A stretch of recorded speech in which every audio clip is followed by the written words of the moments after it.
anyone Tabory. what the topic of the big parsha is, most people would answer that this big parsha is about the Miraglim. The only problem with that is that, if I'm not mistaken, the word Miraglim doesn't appear in the parsha. If I'm not mistaken. You can check that out. And the truth is, what? The tour towers. They went to tour the land. And they went to tour the land. It's a word, it's a very interesting word. Latour is a word in one of those really weird words that Hebrew and English, even though they're different, the word latour in Hebrew doesn't really mean the same thing, but we use it the same way. Latour ta'aretz in this context means to tour almost the land. It's interesting, by the way, how many words do we have that in English and Hebrew are the same exact word, like camel and gamal, things like that. But anyway, it's not the time right now to talk about that. But Latour ta'aretz, they went to tour the land. They went, and it makes more sense. Why? Because 12 people are not exactly spying the land, especially if you're walking in the streets with these huge grapes on your back. 12 people. They probably had like those black minibuses that have like the Israel Ministry of Tourism, and right. It makes much more sense that they were touring the land and going on a trip and seeing things. They weren't hiding in the bushes like you would expect a spy. So it's very interesting because we do actually have spies in Tanach.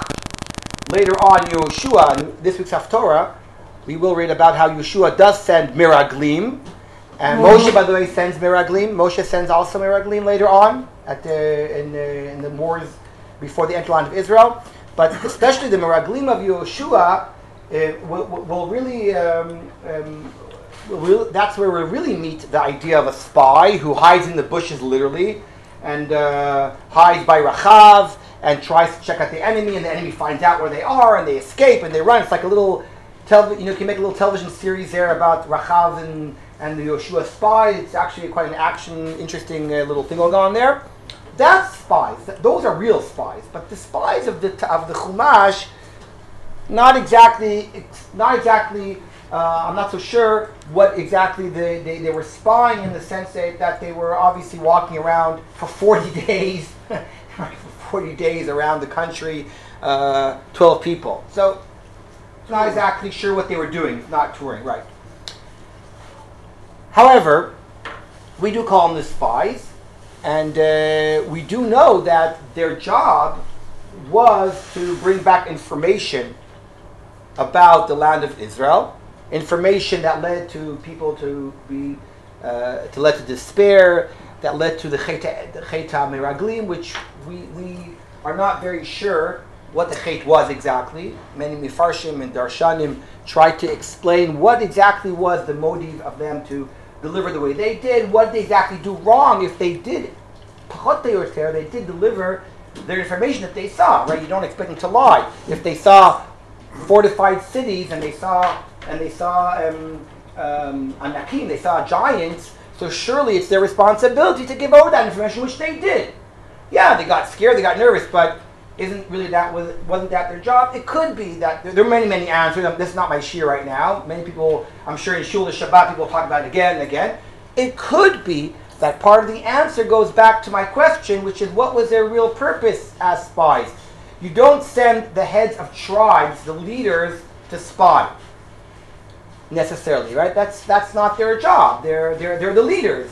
However, it could be that they failed because they weren't exactly spying. They were there to seek the land, to see how it would be for their people, how it worked for them. And as leaders, they weren't supposed to just deliver what they saw. They were supposed to inspire the people and give them inspiration to end the land of Israel, and that's where they failed. So that could be part of the answer to the question due to who they were and what their jobs were. But I would like to use the opportunity to talk about spying for Israel, and whether or not nowadays it would be permissible for a spy to spy in Israel if he had to go undercover and hide his or her their identity. How far are they allowed to go in disguise and undercover? I wrote about this in my book that some of you have regarding Eli Cohen specifically.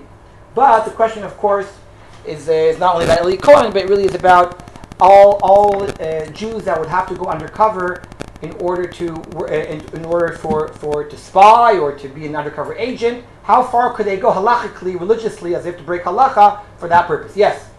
I read somewhere that the Mossad has a rav on board to answer shilos. I heard something like that too. Yeah, I heard. Right. Is that you? You know who the first Mossad agent in Tanach was? Yeshua's father. Yeshua's father. What was Yeshua's father's name? Nun. We don't know who he is, right? Nun. You remember these guys in the Mossad are always called Aleph or Dalet. Right? So the first guy is Yeshua's father was probably the first Mossad agent. But anyway, that could very well be. I'll just say something. I have a friend who knows a lot of different things about this. He told me, all those who are thinking what I'm talking about, he told me that the Mossad has a policy which they will not ask an Israeli agent to participate in anything of a sexual nature. If they need something like that, they hire out, apparently. But they do not use Israeli agents. It's a policy. And the reason, of course, besides many different reasons, is because who would allow their spouse to work maybe in such an environment, if that's what they have to do. But I don't know enough. That's what I was told. But I would still like to explore not only people that would have to, as if be involved in some sexual act, but also bichlal. I mean, how far can you go when it comes to Shabbat and Kashrut and everything else? Now, interestingly enough, these questions only came up, obviously, since we have a country, since we have a state. And the question really is, can the Torah really deal and respond to these kind of questions? Many people will say, listen, my friend, very nice, but the firm people shouldn't be going to the Mossad. They shouldn't be going should be working in a place where you're right. You're going to be required to break Shabbat and etc. Now, by the way, I'm not going to talk about this right now, but I want to tell you that to me the harder question, the more difficult question, which I haven't seen much written about, is not for the Mossad, but rather for the police. Right? To be an undercover agent to break a drug gang, right? So let's say you have to be undercover for 3 weeks, 4 weeks. You have to be undercover to bust a drug rate, right? So then you obviously have to dress up. You have to take the identity of someone. You're not going to be able to go to shul and daven. You can't. You're not going to go and keep Shabbat, right? Anything that you do might ruin your identity. So that's also a very, very good question, by the way. I'm not going to talk about that too much, but my beginning point is the following. The beginning point is, if Baruch Hu wants us, I believe he does, to have a Jewish state, and that's what the Torah is gearing to, and that's what we got the Torah for, to enter the land of Israel and to live like any normal country does. So my beginning point is that it has to be permitted, right? It has to be permitted, because we're not going to say, oh well, let's hire goyim to be our spies, right? That's ridiculous, right? If anything, we learn, again, you don't need a source for this, but we learn more and more as time goes by. If anyone has any doubt, that only people that we can rely on is ourselves. I think that's quite clear to all of us. A very simple example. Are you allowed to bomb the enemy on Shabbos? But that's not. Why is that this question? Well, because its question is, when does halacha bend? Naturally, the guys in the plane should be keeping Shabbos. Yeah, but that's easier, okay? Because that we have real clear sources. Pikuach nefesh is doche Shabbos, right? Here I'm asking how far. This isn't right.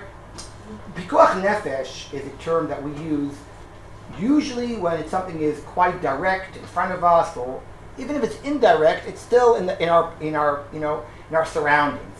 You can say that working in a hospital is a good example where not every act that a nurse or a doctor perform is directly b'koach nefesh, and yet we all understand that the routine of a hospital requires many times certain acts and melachot that are not necessarily b'koach nefesh, but they're in the larger scale of pikuach nefesh. But here we're asking someone to really go undercover to live as a goy, right? And what does that mean? So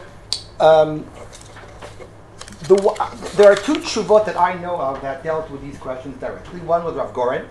Rav Goren wrote a whole tshuva about this, specifically about a spy spying in Arab states. He didn't mention Eli Cohen, but he talked about Muslim states, and Muslims say that it may make a big difference if the spy is an undercover Arab or a Muslim or an undercover Christian.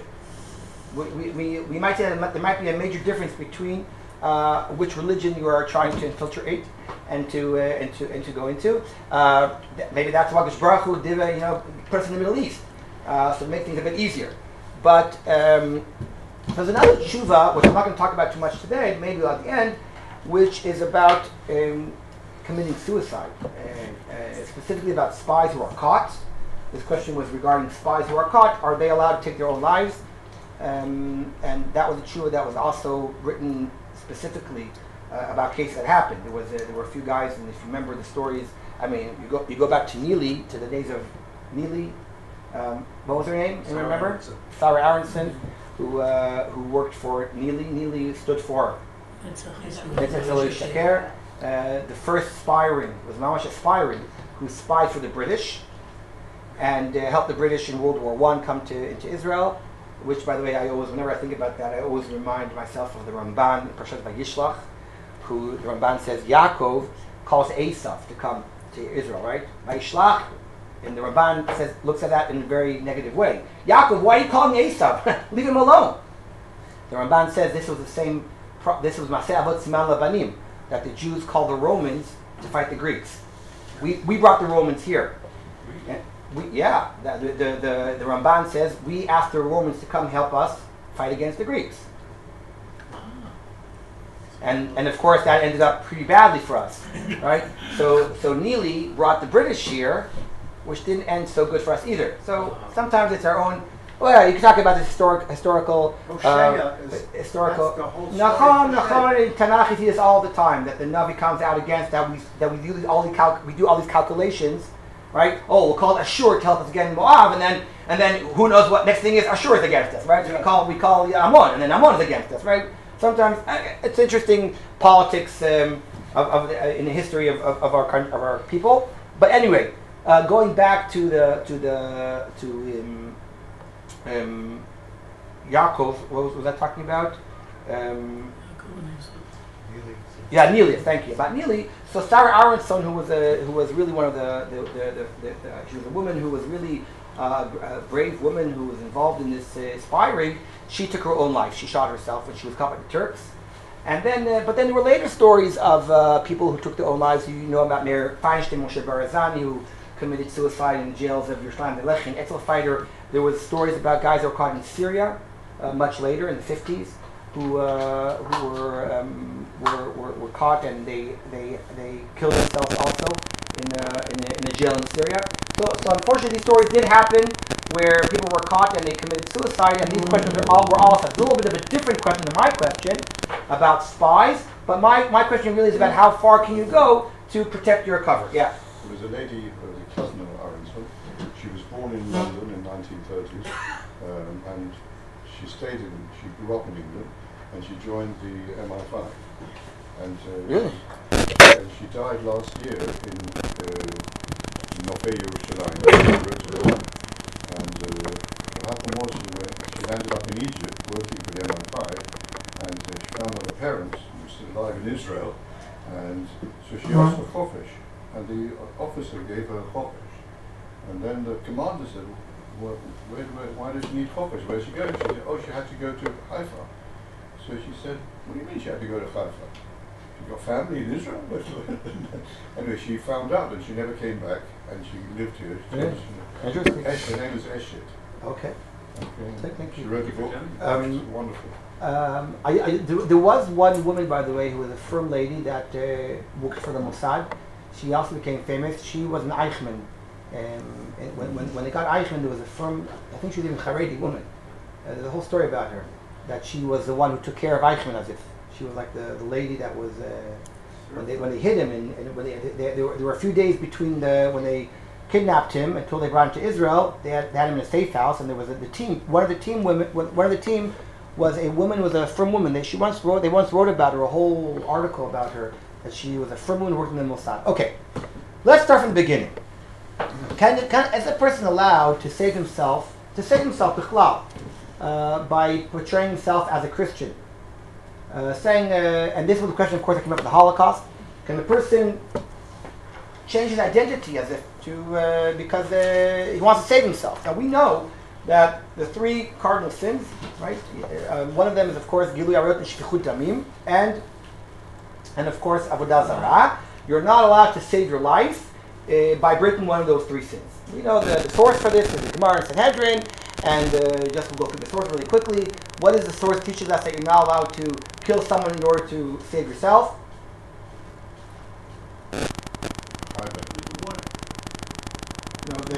No, that's more Messiah. Whose life is more Nachon, it's a svara who says your blood is more redder than the other guys. It's svara, it's a logic. It's not you don't need any source. What's the source that Avodah Zarah?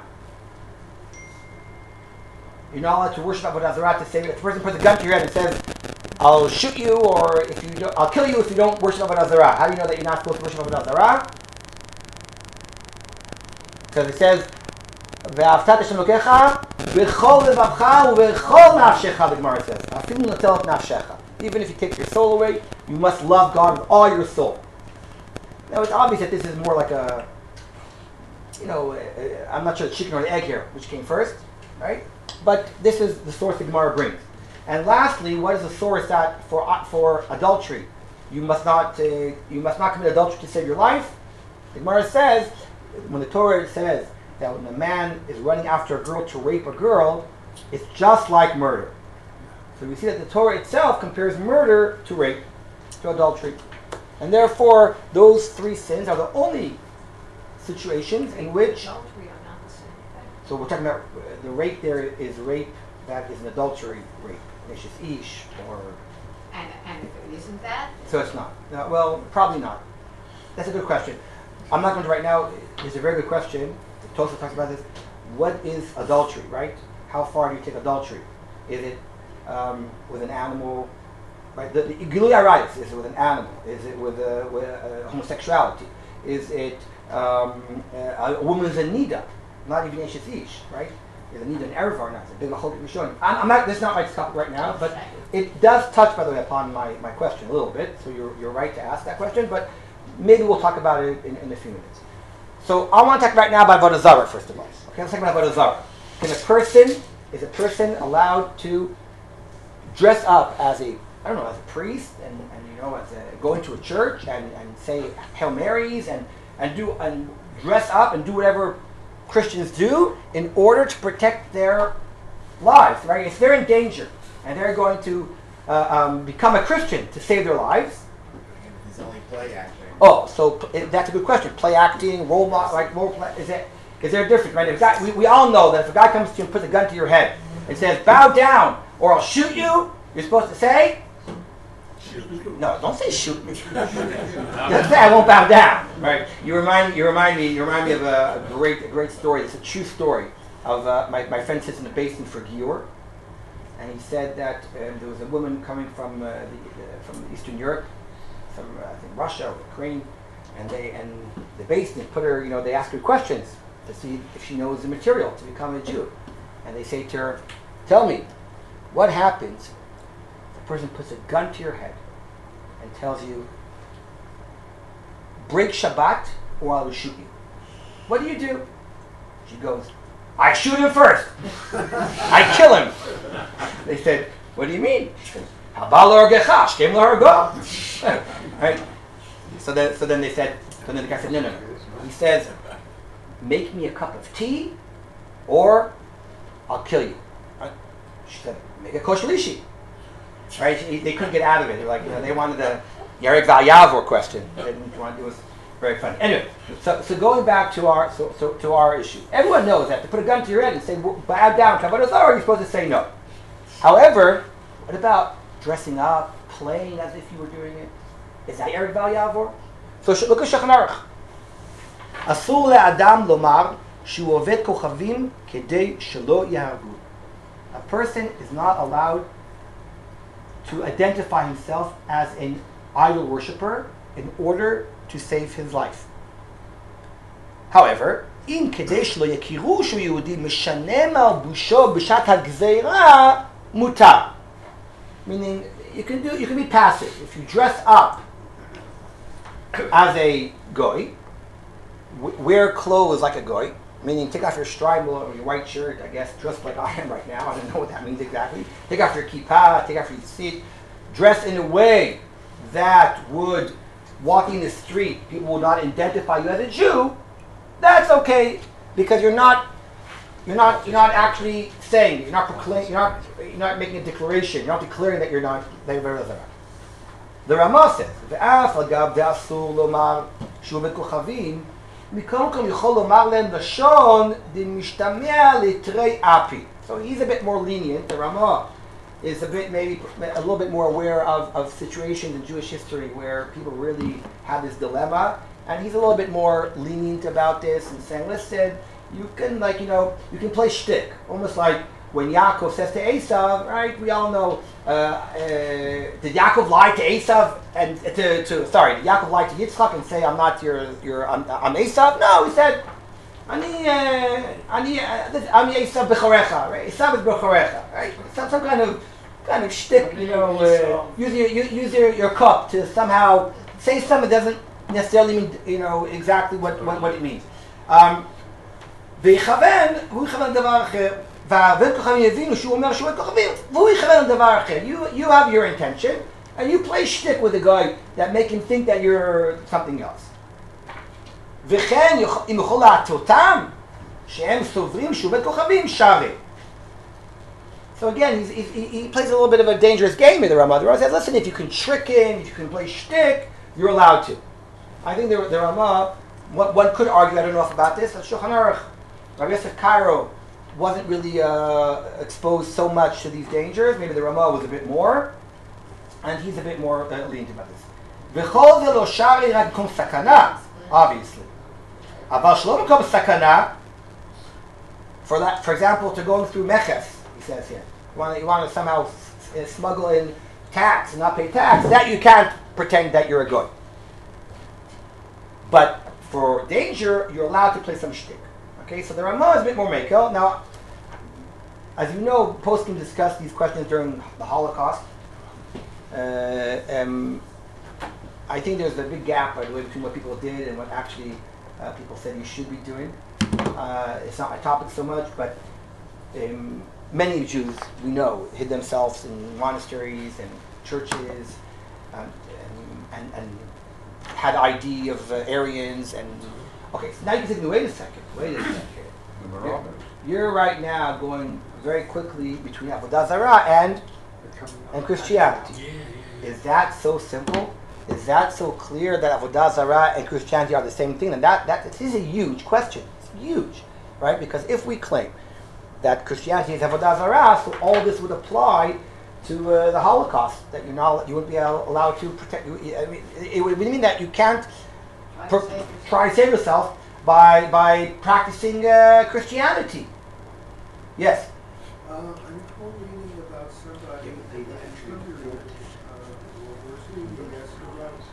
what to do because they have an opportunity to basically go out and college to do some work. I don't know exactly, but basically said you could act as much as possible. Right. So if you're to be a goy, that's for sure okay. To do Avodah Zarah, to go into a church and to cross yourself and to pray and to do whatever you have to do to show that you're a good Christian, then because so the Maranos Yachinami. I mean, Bigadol, the rabbis were against it. I mean, let's say honestly, there's a very famous article of Chaim Soloveitchik that talks about the some kind of dissonance between psak and the reality, but we find that by the way going through history. A lot of times there's a gap between what the rabbis psak about pikuach nefesh and what people actually do. You'll find that the famous story about the Rambam himself. The Rambam There was this guy. Remember, the Rambam's Igeret Kiddush Hashem. It was written to a community which there was a Muslim who was telling people to become. They were forcing people to convert to Islam, and there was a rabbi who got up there and said, you should all die before you convert to Islam. And the Rambam wrote a famous letter saying, nonsense. Islam is not avodah zarah. Just mumble what you have to mumble and live.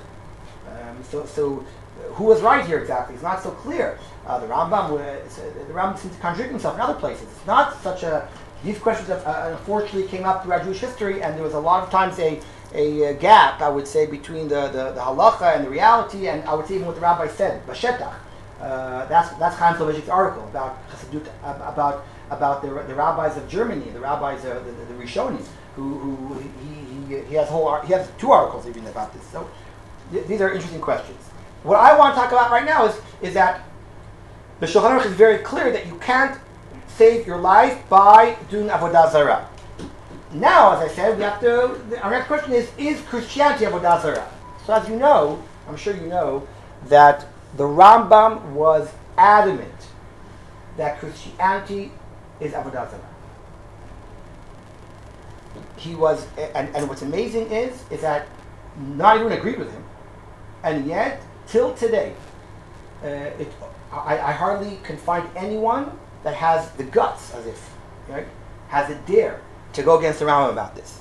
The Rambam's opinion about this has been so strong for 800, 900 years, and even though you can find some Rishonim that disagreed with him, you will find that the consensus till today of all poskim is that we treat Christianity as avodah zarah. As the default is it's avodah zarah. Now that would mean that one is not allowed to go into a. Let's not talk about being killed, right? That would mean that you can't go into a church, just to tour a church. You wouldn't be allowed to. It would be problematic to read the New Testament. It would be problematic to learn about Christian art. And there was a guy in Gush once who was learning. He had some university course that they were learning art, Christian art. And he went to my Abba, Abba Shalom, and he said, Rabbi, I want to know halachically, is there a problem? And my father said, yes, I think so. So the guy didn't like the answer. Right? He didn't like the answer. So he went to Rabbi Lichtenstein. Lichtenstein really knows art, and he really understands. Like Lichtenstein could actually give you probably lectures about the different types of paintings and art and music, whatever. And Lichtenstein said to him, I'm not sure if it's Yarek Val Yavor. I'm not sure if it's Yarek Val Yavor. So the truth is that the default is that we really treat Christianity. Now you can argue with me right now correctly. I can't go into all the. Is that really only the Catholic Church? What about Protestants and the Evangelicals? Right, that they create a whole different problem to our religion because of other reasons. What is the reason? What is the reason that the Rambam thought that Christianity is avodah zarah? That might make a huge difference if you argue that today some elements have been they've changed certain elements. Yeah. So for example, some might think that the Protestants took away some of the more problematic ideas of Pesel, right? That they were fighting the idea of Pesel too. If you go to a Protestant church, apparently there are no psalim there, correct? No idols there. They were against the idols. That's what I was told. That one of the things that the Protestant church came out against the Catholic Church was that when you go into Catholic Church, you'll find mamash pictures and Yeshka there saying these psalim, these idols, mamash of Yeshka, and they said, but it's in the Torah, it's a Pesach, right? So they took away the idols. So probably what it seemed that the reason that the Rambam was so much against avodah zarah, against Christianity, was the idea that God, that Jesus is a God, and that the Trinity of three gods or whatever, the whole mishpacha, being God, whatever it is. This is a good theological question, and it might actually be have nafkaminas lahalacha. How we understand Christianity, which branches of the church understand this way or that way. It would be very interesting. I can just tell you that I did research about this. I have yet to find any serious posting in Jewish history that permits to walk into a church. I've done my research. I found that Rabbi Rabinowitz was he has something about it that if it's really important, he says touring is not important. To be a tourist, it's not important. But maybe they talk about Rabbi Sachs going into the chasana of William and Kate. You got Shebrachas there. So so maybe that would be the London Beis Din has a Masorah that the chief rabbis can participate in events that take place in the church because of Karov LaMalchut, because of Shlom HaMalchut, because it's an old tradition that they keep. By the way, in America they don't go by this. In the coronation, he waited outside. Did he? Yeah. But interesting because Rabbi Sachs went to the wedding. The chasana was their wedding was in a cathedral. The child getting married in the church, we definitely should not do it. No, I don't think so. No, I don't think. I think you have to. Every question has to be a bit more, not just a yes or no like this. But I think big gadol, the default usually, but the default is no. Things could be discussed maybe privately, but big gadol, the answer is usually no. Yeah. I think it depends on the period of history. When Christianity is advancing, first of all, it's a period. Yeah, but that's not a theological issue, Phil. What? That's not a theological question. You're talking about a national anti-Semitic issue. From a theological perspective, the main problem is theologically that they are avodah zarah. So then that wouldn't change necessarily unless the theology changes. No, but the practicality. I see. What of avodah? Of going where you go. In other words, there's a period of time when Jews had to pretend they're not Jews to save their lives. So now the question is, should they declare them Jewish? Well, in certain places, it could be a waste of time. I hear. Look, I'm not judging anyone. Chas v'shalom. I'm not I'm judging. saying halakhically, the rabbis of that time had to cope with the problem. Yeah, I think the rabbis many times took this Ramah and stretched the Ramah, and they said, "Listen, play shtick. Don't say directly. Just say it as if keilu and play whatever. Let them think what they think." I mean, I think that's what they did. The rabbis used this Ramah and they stretched a little bit. I want to point out, and this is really a very important piece, that what is our attitude towards Islam? Here the Rambam was adamant, the opposite, that Islam is not avodah zarah. And why is that? Because he felt that from a theological perspective, they believed in the monotheism, one God, and therefore Bnei Yishmael are not avodah zarah. Now, just give you this is a people wrote about this quite a lot, whether or not, because some people suggested that in the Rishonim there might have been a machloket about this. There was a very good article of Mark Shapiro who argues that it's just a mistake in the reading of the Rishonim and the manuscripts, but it's quite obvious that they all believed that Islam was not avodah zarah. I gave you on your source sheet here like a lot of many sources. You can go through them afterwards. You'll see, for example, one of the interesting nafkaminas is yein nesech or stam yeina. We know that if a goy touches a bottle of wine, you're not allowed to not only drink it, but you can't have hana from it, which is a very, very severe thing. Usually, our isurim are only isurei achila and shtiyah. Isurei hana'ah, not to have the benefit from something, are only applied, let's say, to basar v'chalav, kilei kerem. Certain isurim in the Torah also have an isur hana, chametz, for example, but treif, right? Treif, regular treif, there's no isur hana. If you have a piece of chazer, I don't know why you would have it, but if you have a piece of chazer in your fridge, you can give it to your dog, no problem. If you have basar chalav in your fridge, that you can't give to your dog, but you can give him treif. You can sell treif to a guy. What about wine? So wine, even stam yeina, a regular bottle of wine that's touched by a guy, not only is it isur shtia, there's also isur hana. That's very strange. Why? It's very strange because stam yeina is d'Rabbanan. It's the only case we have in the world, I think, that is isur hana on a d'Rabbanan. And why is that? Does anyone know why? He always says good things. Yes, correct. That's the answer. Because originally Stam Yainam, it stems, right? Stems Yain, Stam Yainam, stems from Yain Nesech. Yain Nesech is a Isra Doraita. You're not allowed to have drink or have benefits from wine that was poured before idols. That was so the Gzeira of Stam Yainam is as if still attached to the original Doraita, and therefore we apply to regular wine Isser Hana as well.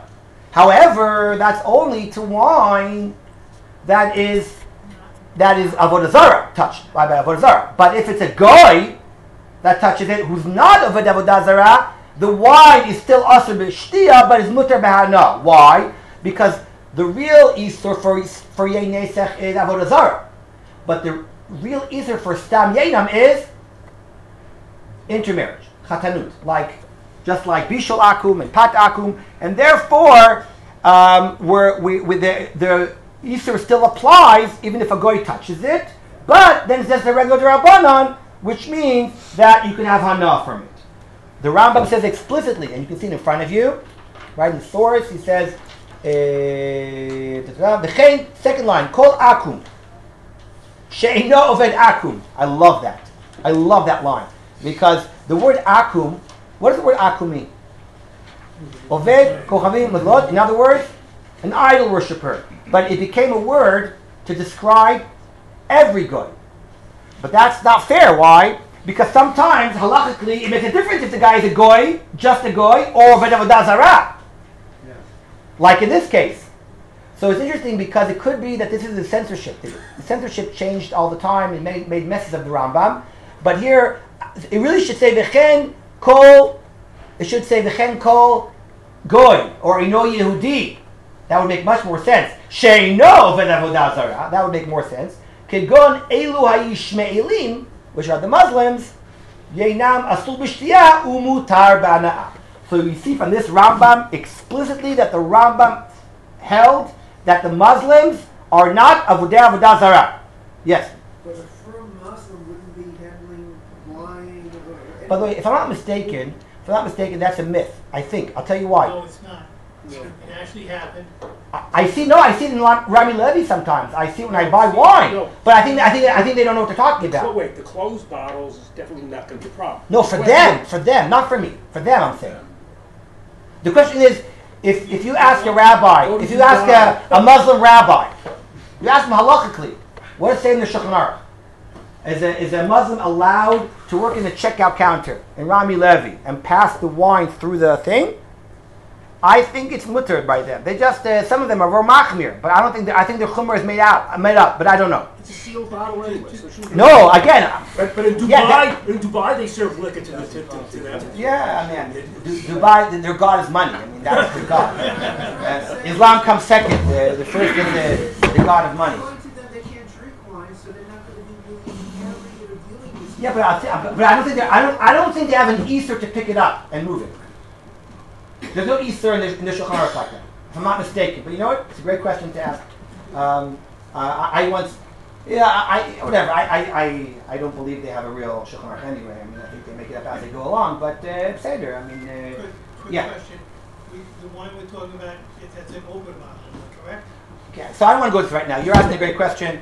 Just for clarification. Yeah. Look, we passed them today that if a bottle is closed with a reel is closed, then we don't care if a goy touches it or not. You're right, because then which supermarket in America today? The guy, I mean, you think Jews are working in the pushing the delivering? No. Is the Mabushal? All bets are off. Today, but first of all, as you know, Shlomo Zalman Auerbach thinks Mabushal doesn't make a difference. Right? Shlomo Zalman disagrees. He says Mabushal doesn't change anything with the wine, halachically. Rav Moshe says yes. It's a poskim. That's first of all. But today, the past, I would say, 30, 40 years, since Am Yisrael has become the biggest, I would say, feinschmecker with wine, or I should say wine schmecker, right?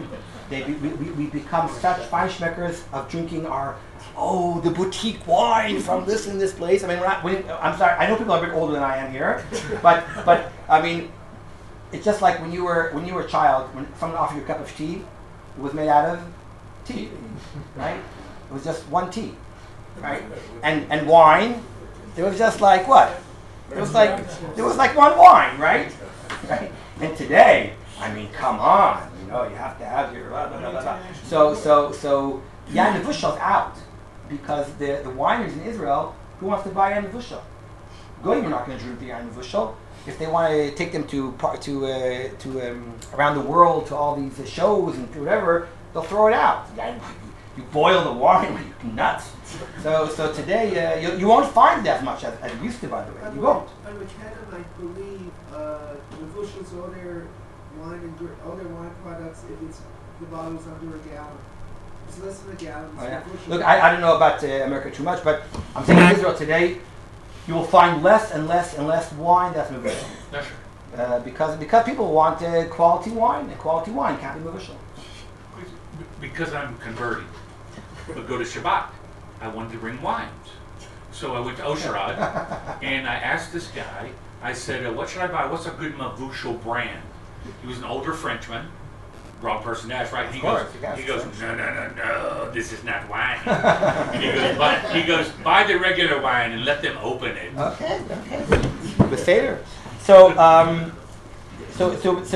this Rambam is very important. If you look at the bottom of the page, you'll see I brought more sources that back up the Rambam Shita that really says quite explicitly that Ishmaelim, those who are of the Muhammadan faith, are not considered Avodah Zarah.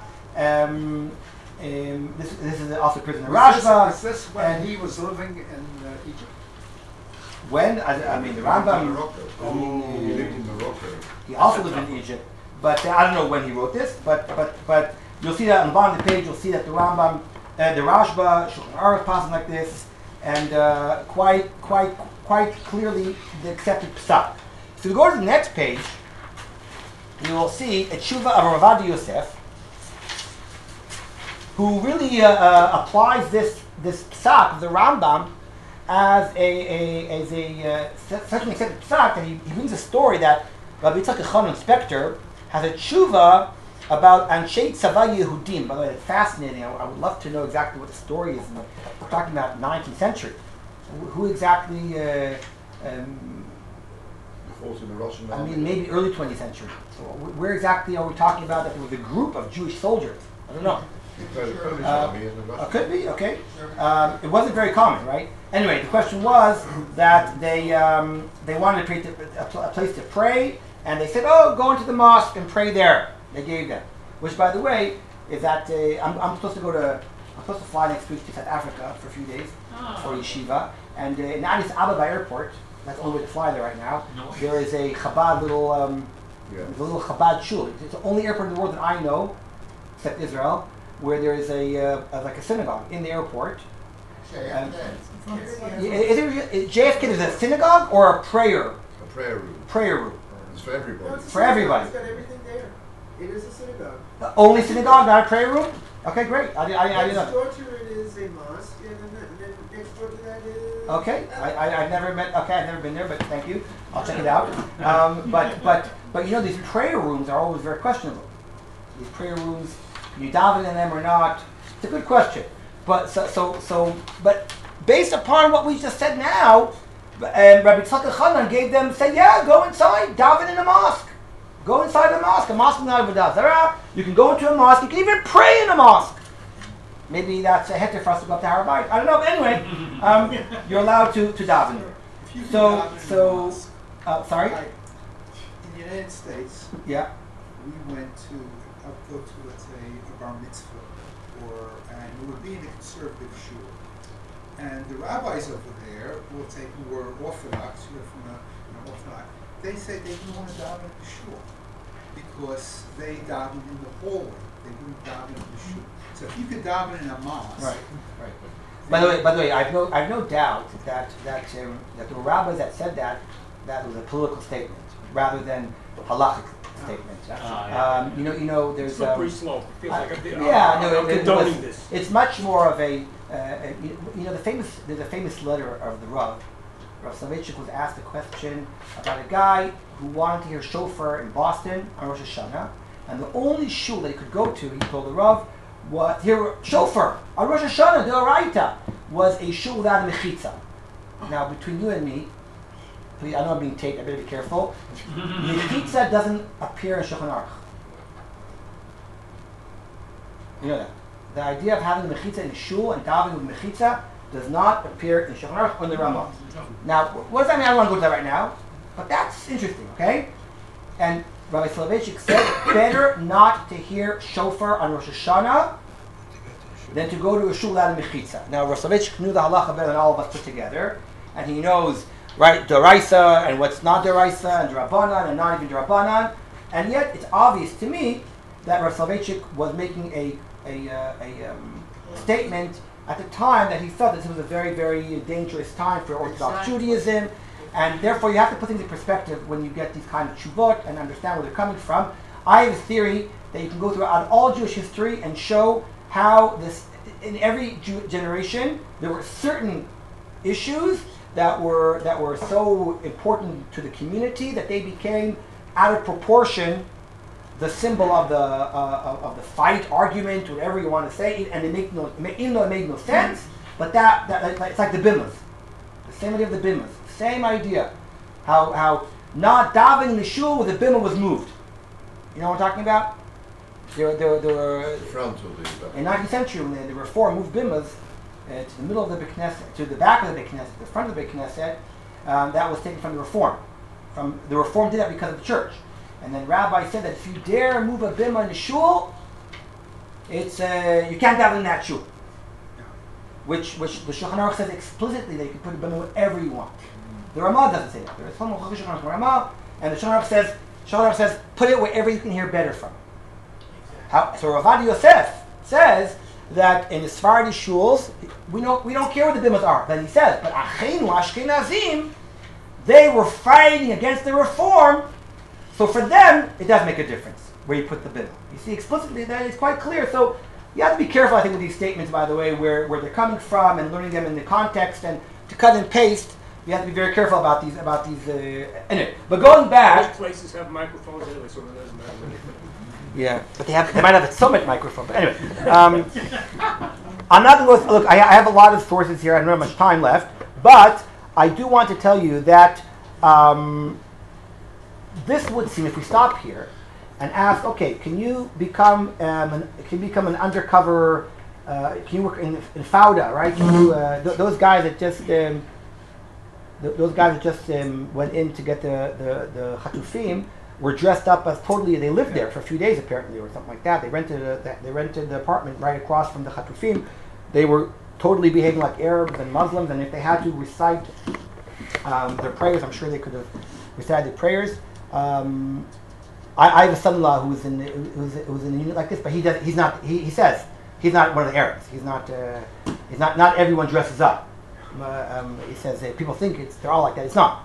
They're not all that specific guys who that's their job, and it would seem that there's no avodah zarah involved, right? And therefore there's not even a question. Eli Cohen, the famous spy, would not have a problem therefore to go into a mosque and to even mumble whatever he would mumble in there and dress like one and behave like one and even declare he's one, because pikuach nefesh for sure would not stand before such a statement. However, not everyone agrees that you're allowed to walk into a mosque. There is a tshuva of Rav Minahar. You've heard about Rav Minahar? Rav Minahar was the chief rabbi of Beit Vagan. A very big Talmid Chacham. Shlomo Minahar, a well-known posek in Yerushalayim. He has a tshuva in which he was much more hesitant of allowing people to walk into a mosque. His claim was, it's not necessarily only about the question, is this avodah zarah or not, but rather is it an alternative to HaKadosh Baruch Hu and Yiddishkeit. Meaning, it's not just the question, is your religion avodah zarah or not? The question is, are you a religion which is trying to take the place of Judaism? Muhammad is not just Muhammad. It's Muhammad and not Moshe. The Quran is not just the Quran, it's the Quran and not the Tanach. Harabayit, right, is not just the mosque and will live peacefully with the Beit HaMikdash. There's no Beit Mikdash. This town is too small for both of us, right? As if so. You'll find that a little bit also in the Radbaz, Tshuva of the Radbaz.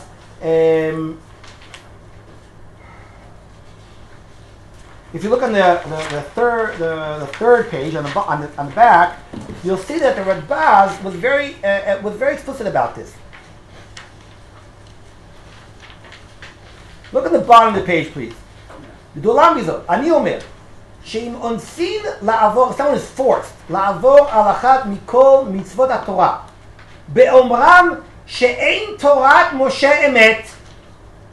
Right? Until now, we spoke about whatever this person puts a gun to your head and says, worship Avodah Zarah or I'll shoot you.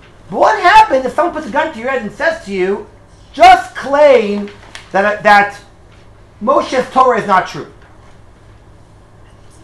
You have to give up your life for that? Is Avodah Zarah that we're supposed to give our lives for is when we're commanded to actively worship Avodah Zarah? Or is it also about denying our own Torah? And the Radbaz, which by the way, one of the greatest poskim of Jewish history. The Radbaz, really one of the most amazing poskim from the 16th century, who lived in Spain, made his way to Israel, through Egypt. He says, או שאנחנו החלפנו אותה כאשר הם אומרים שלא ציווה הקדוש ברוך הוא על ככה שחייב למסור את נפשו עליה ויגעתי ומצאתי שכתב הריתו כדבריי והווה יודע שאמונת הישמעאלים, he says חייב למסור את נפשו, and he says the rich holds like me, you have to give up your life even for that. And then he says the Yishmaelim's belief, their religion, שהם מייחדים את השם עבודה זרה גמורה Chashiva le'are'ed, ve'al yamir. The Rabbi in the 16th century is saying that if you are given the chance to convert to Islam or to save your life, you have to give up your life. Even if, and he knew the Rambam, black, cold, but he felt that it wasn't just about the question, is Avodah Zarah or not, but rather, are you turning your back on your religion? Are you throwing Torah Moshe Rabbeinu to the garbage by saying you're turning your back and adopting any other religion, even if that religion per se is not Avodah Zarah? It's halachically not permissible. It's prohibited to turn your back on your own religion, and that's a fascinating insight, by the way. Which I'm not saying who we follow, what we follow. I've never, thank God, never been in a position where I had to walk into a mosque, but it's an interesting question. This, of course, would put things a little bit more difficult. Right? If we would say, he says, Mamish, even to save your own life, you won't be allowed to become a Muslim. Which takes our question back to square one, according to this. How would Eli Cohen or any Jew become a Muslim in order to protect the people of Israel? So Rav Goren, in his tshuva, that says the obvious, which I think is that'll finish for today. There's a lot more to talk about. I didn't even talk about the sexual element here, which is a discussion of itself. Of Tosfot and Ketubot, very important. Tosfot in the Rishonim is there Yared Val Yavor with Goyim, or only with Jews. Going back to your question, whose question was that about adultery? Right, rape and adultery. Going back, there's some Rishonim that hold that adultery is only with a Jewish woman. Yared Val Yavor. Don't get any ideas to your head right now, but I'm just saying that there are some Rishonim that hold that the Isur of Gilui Arayos is only with a Jewish adultery, but not with a non-Jewish adultery, whatever the word is. Adulteress, right? So yes. Phil will give a share about this afterwards.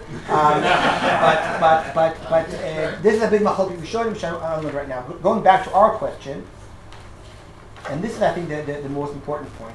Rav Goren says, listen, we have precedents in Jewish history.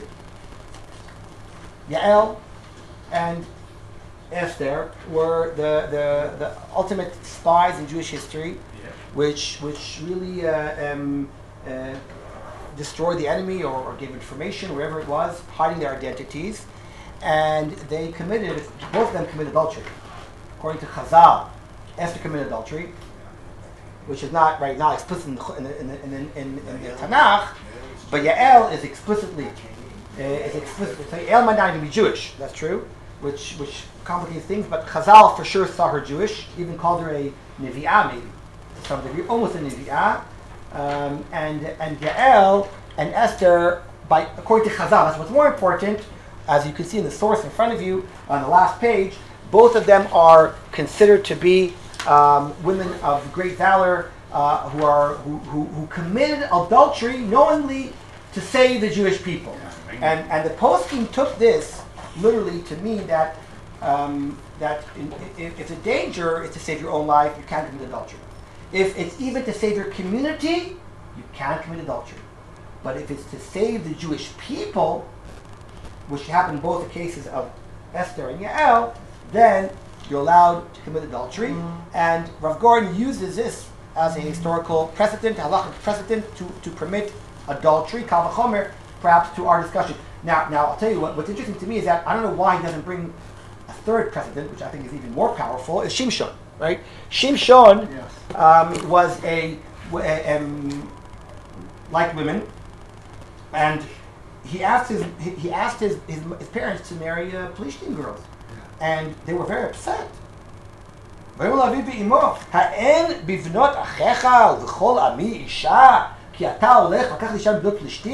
there's not enough Jewish girls in by us. You have to go, and the Navi says, "Vaviv v'imo lo yadu ki mehashem hi ki to'anahu mevakesh mi Plishtim uve'etahi Plishtim moshlim b'Yisrael." It's all a undercover plan for Shimshon to marry in order to infiltrate the enemy and to take the Jewish people. So I think that there's a much deeper thing going on here, which I have a minute to say, which is halacha didn't really have past 2,000 years. We didn't have many sources in our halachic books to deal with spies for Israel. The last time that we dealt with this was in Eretz Yisrael, which is in Tanach, right? In the days of Tanach. And it's fascinating that when we go back nowadays to look for historical precedents to back up nowadays, we won't find them in Tshuvot written in Galicia or in Morocco or whatever it is, because Jews didn't have a state, didn't have an army, didn't have a Mossad. And that's why it's wonderful for us today to look for our heroes and our halachic even precedents from the Tanakh, because that's the last time we lived as a normal Jewish people in our own homeland was the Tanakh. So surely those should be some of the sources that we should look upon for at least inspiration for such kind of questions. Thank you very much. A successful spy was not discovered. It's not discovered. You're right. We don't have much material about that. You're right. Yes, not discovered. Correct. That's why I say Eli Cohen. People say was the greatest spy of all time. I hope not. It's too bad that I hope that we have much better spies than Eli Cohen today, who knows who they are. You were here.